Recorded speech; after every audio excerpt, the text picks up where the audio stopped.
रायजो बिनायावनो आलादा रायजो बिनायावनो डिभाइड 50-50 आसाम होननायावनो जों ज' जानो हायाखै। सानजानि मानसिया सोनाबहा फैनो हाया, सोनाबनि मानसिया सानजाहा थांनो हाया, साहानि मानसिया खोलाहा थांनो हाया, खोलानि मानसिया साहा थांनो हाया। बेबादि अबस्था जादों। दाथ' बे राजनितिकसो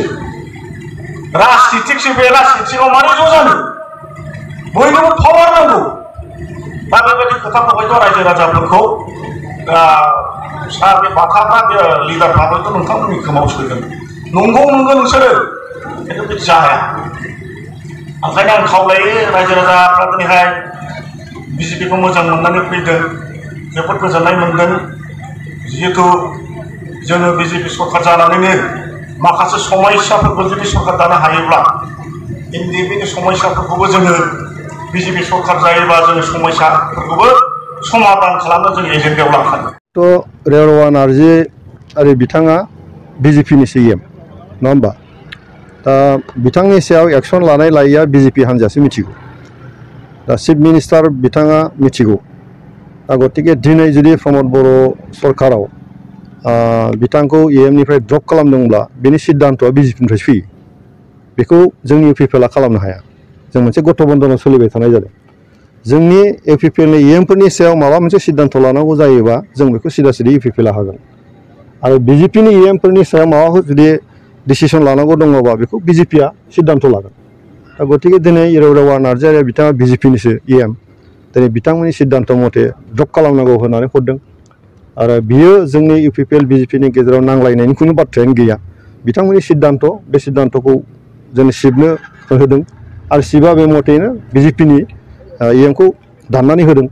आरो बेवहाय सरकारा सरकारैनो दंबाय थायो, मोजाङै सोलिबाय थादों। आरो जोंनि जि गठबन्धन बेयो मोजाङै सोलिबाय थादों, सोलिबाय थादों। कारन जोंहा रांखान्थि भाबै जों दाबो जुरुला।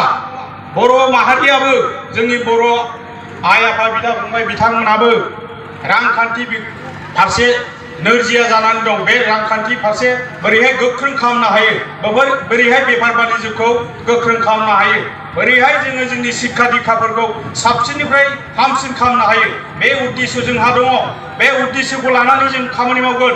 जोंबो मोनसे समाव आन्दलन खालामनानै फैनाय साफा जोंबो व्यक्ति। बेखायनो जोंहा मोनसे दायित्व दं। बे दायित्वखौ जों पालन खालामलांगोन। नोंथांमोना साननो नाङा जे बिजेपि जाबाय दस्राजों बोनजासिगोन, दस्रायासो सालायसिगोन, बिदि साननाङा। बेयाव बिजेपि जायोब्लाबो जोंनि बर' दैदेनगिरिफ्रानो सालायगोन। बर'नि बा ट्राइबेल दैदेनगिरिफ्रानो बिटिसिखौ सालायगोन। आरो जोङो गथि जिखिनि समस्याफोर दं, बे समस्याफोरखौ जोङो समाधान खालामनो थाखाय रायजो राजाफोरजों जों गसंथानानै बे खामानिखौ मावलांनो थाखाय जोङो साखाफारा जानानै दङ। रायजो राजाफोरनि निस्सय जों मदद मोनगोन फैगौ समाव। बेखिनि आसा थिनानै आङो गोबाव बुंनो सानासै, खारन बांद्राय बुंबाबो बायाहाबो अयभास गैखाया। हजोंथ' ओरैनो जोंबो आगोलाव बिथिंजोंसो थालाबाय थायोमोन। बै जा राजिब सारा मिथियो, जा रेवरावा सारमोना मिथियो। आंबो बेयावनो देरफैनाय, क'क्राझाराव देरनाय आङो 94निफ्रायनो। क'क्राझाराव देरनाय, न'आव थांनाय आङो।